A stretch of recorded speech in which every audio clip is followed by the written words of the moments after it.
You've mentioned a few times now that special relationship between the U.S. and Israel. So, when you're looking at this situation, what concerns you the most? I'm very concerned about the direction that Israel is heading in on the judicial front. I think that it's going to be highly problematic if the government succeeds in forging ahead with this and gutting the courts in the face of such widespread opposition in Israel. Because it's not just about the judiciary, although it's certainly about that. It's not just about Israel's democracy, per se. It's also about a battle for the soul of the nation. Israel has always had a tension between its Jewish nature and its democratic nature. That's why we refer to it as the Jewish and democratic state of Israel. The two have gone hand in hand since the birth of Israel back in 1948.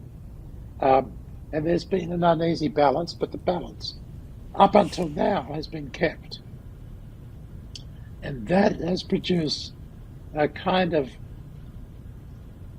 way of going along to get along between Israel's different communities, between the secular and the religious and the ultra-religious, between the left and the right and the ultra-nationalists on the far right, between the Arabs and the Jews within Israel. But if the courts are robbed of their independence, protection for these different minorities is going to disappear. And so, for instance, Arabs who have enjoyed some protections from the Supreme Court will find that their rights jeopardized. And the secular part of Israel, which is the part of Israel that pays taxes, that fights in its wars, that is responsible for its high-tech revolution. In other words, they are critical to Israel's survival and well-being if they feel that their rights are no longer protected, that their democracy has been sullied, then they are going to start voting with their feet, and they will leave. And that will just tip the balance even further in favor of the ultra-nationalists and the ultra-religious. And so I think it's a very dangerous trend that we're watching here that can alter the nature of the state of Israel in a way that will be bad for the country and certainly will be bad for the relationship between the United States and its democratic ally, Israel. I hear you sounding the alarm. You're using phrases like alter the state of Israel, battle for the soul of the nation. What do you think this says about the political future of Israel? Is there any coming back from here? Because the way you're describing it, it sounds like they are at a crossroads. Do you think that they took that leap yet to the point of no return? Yes, I do think they're in the abyss now. Is at the point of no return. One can imagine a scenario which I mentioned earlier, in which the government comes down, coalition comes apart. There's election. If the election were held today, government would not be able to get a majority again. And the opposition would be able to form a broad national unity government, secular government, that could reverse all of this. So it's possible, but it's very hard to come back from where we are now. Both sides have staked out extreme positions. The opposition is not willing to compromise unless all of the legislation is taken off the table.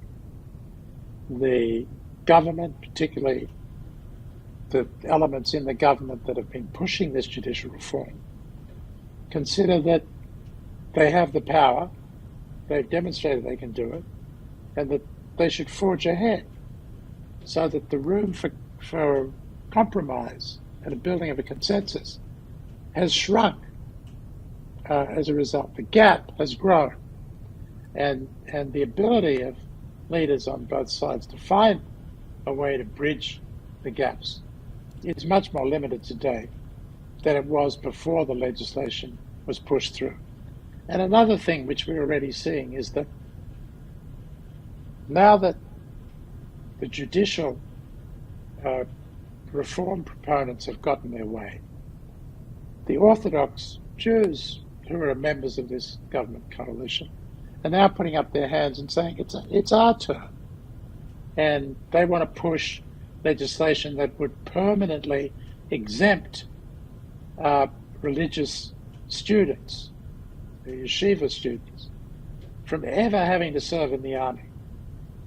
And you've got various other factions within the coalition now pushing their own agenda, saying it's our turn now. So it's like the buffet is open and everybody's going to pick a dish.